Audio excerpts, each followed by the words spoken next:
और इस वक्त की ब्रेकिंग न्यूज में आपको बता दूं, चारधाम यात्रा में हेलीकॉप्टर सेवा पर रोक लगा दी गई है। इस वक्त की ब्रेकिंग न्यूज, अगले आदेश तक ये हेलीकॉप्टर सेवा रोक दी गई है। हेलीकॉप्टर हादसे के बाद ये बड़ा फैसला लिया गया है।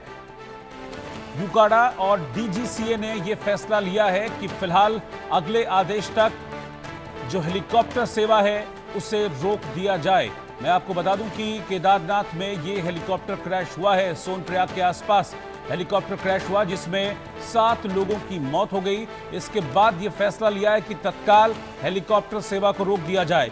ये पहला मौका नहीं है। इससे पहले अभी रिसेंट की मैं बात करूं तो पिछले 1 महीने के अंदर ये तीसरा या चौथा ऐसा इंसिडेंट है जब हेलीकॉप्टर क्रैश की घटना चारधाम यात्रा के दौरान हुई है। अभी कुछ दिनों पहले एक हेलीकॉप्टर की इमरजेंसी लैंडिंग बीच सड़क पे करानी पड़ी थी। उसमें उसकी टेल टूट गई थी हेलीकॉप्टर की कार से टकराकर। और इससे पहले भी एक हेलीकॉप्टर क्रैश हुआ था जब उसकी क्रैश लैंडिंग हुई थी और हमने देखा था कि कैसे हेलीकॉप्टर को बस सुरक्षित लैंड करा लिया गया था। उसमें भी पायलट को चोटें आई थी।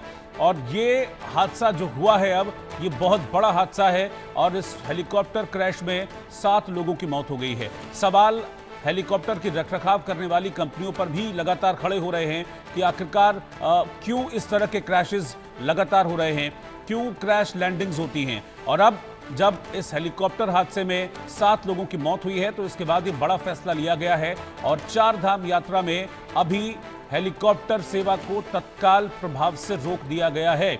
अगले आदेश तक हेलीकॉप्टर सेवा बंद रहेगी। मैं आपको बता दूं कि केदारनाथ जाने वाले जो यात्री हैं उनके लिए फाटा से ये हेलीकॉप्टर सेवा मिलती है जो सीधा केदारनाथ धाम के पास जो श्रद्धालु हैं उनको पहुंचाती है। ऐसे श्रद्धालु जो बुजुर्ग श्रद्धालु होते हैं, चढ़ाई वगैरह नहीं कर पाते हैं, तो ऐसे में हेलीकॉप्टर की सहायता से वो लोग पहुंचते हैं केदारनाथ धाम तक।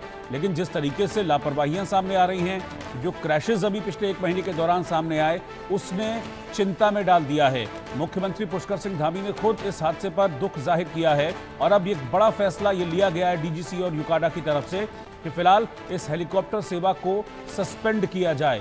जिस तरह से लगातार हेलीकॉप्टर हादसों का शिकार हो रहे हैं, उसके मद्देनजर ये एक बड़ा फैसला लिया गया है। यानी कि अब अगले आदेश तक, अगले कुछ दिन हेलीकॉप्टर नहीं उड़ेंगे। जो लोग हेलीकॉप्टर से चारधाम यात्रा पर जाने की सोच रहे हैं, वो फिलहाल मैं आपको बता दूं कि अब हेलीकॉप्टर्स को ना उड़ाने का फैसला अगले आदेश तक लिया गया है।